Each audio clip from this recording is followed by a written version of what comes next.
L'éclipse. Il bricole le démon de métal. Il ne pense pas pouvoir le réveiller, quand même. Faites attention!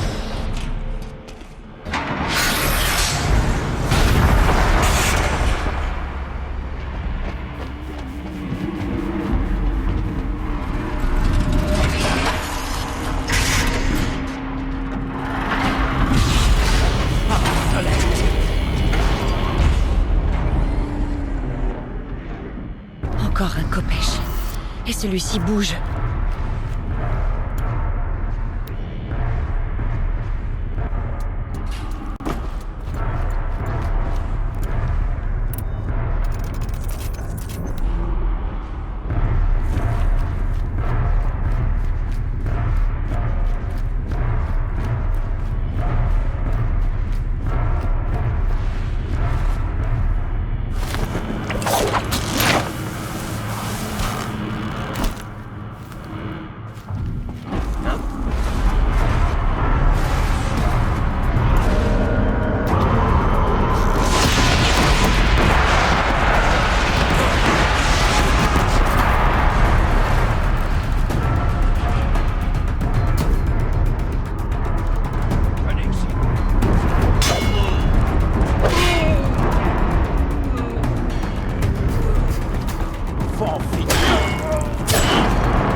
Combattre des centaines de ces choses en même temps.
Merci, Dr. Sobek. Asseyez-vous.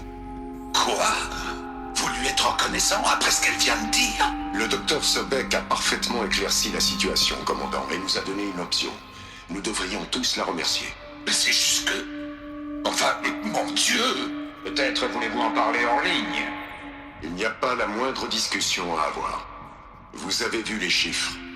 Ted Faro signera le chèque, mais son argent ne pourra pas acheter le temps nécessaire pour terminer Hope Zero. Ça...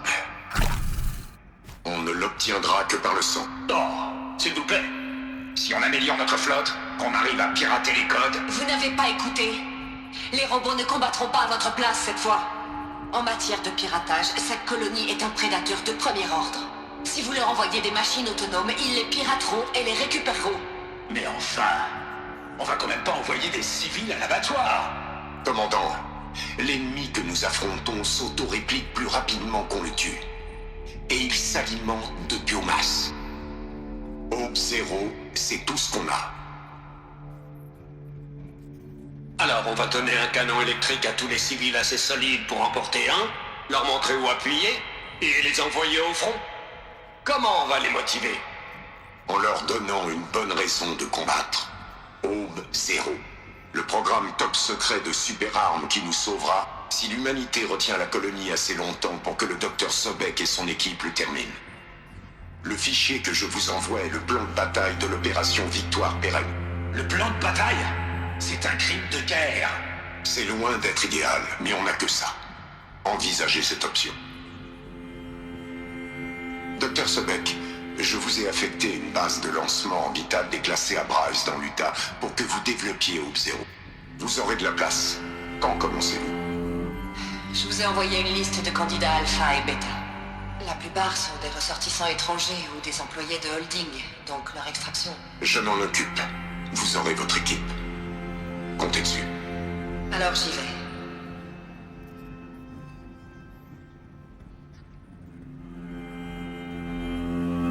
La base de lancement orbital? Qu'est-ce que c'est?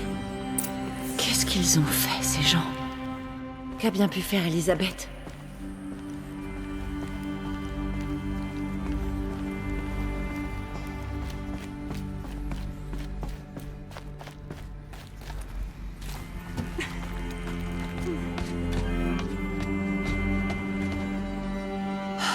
Pas fâché d'être enfin sorti.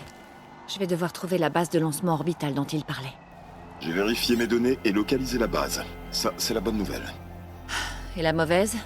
Elle est juste en dessous de la citadelle. Le palais de Brunante. La capitale des Carjas de l'ombre. Ça complique pas mal les choses. En effet, le palais grouille d'agents de l'Éclipse, dont beaucoup sont haut placés, et tous sont équipés d'un focus. Dès qu'ils te verront, Hadès te verra aussi. Il enverra un nouvel ordre d'assassinat, et cette fois, toute la milice des Carjas de l'ombre sera à tes trousses. Alors, désactive leur focus? Tu l'as déjà fait? Ce n'est pas si facile. Il y a beaucoup trop de focus rassemblés. Chacun communique avec les autres et avec Hadès. C'est un réseau entier. Un réseau? Qu'est-ce que c'est? Imagine une toile, vaste et invisible, qui recouvre tout le territoire d'un bout à l'autre, reliant tous les focus. Ce qui leur permet de communiquer sur de longues distances instantanément. D'accord, donc il y a un moyen de couper la toile? Faire planter le réseau, c'est osé. Oui, Il y a un moyen. Un point faible dans le réseau. Dis-moi où. C'est pas si simple. J'ai besoin de temps pour affiner les détails. Et je suis censé faire quoi? Poireauter là? Je suis sûr que tu as d'autres affaires à régler.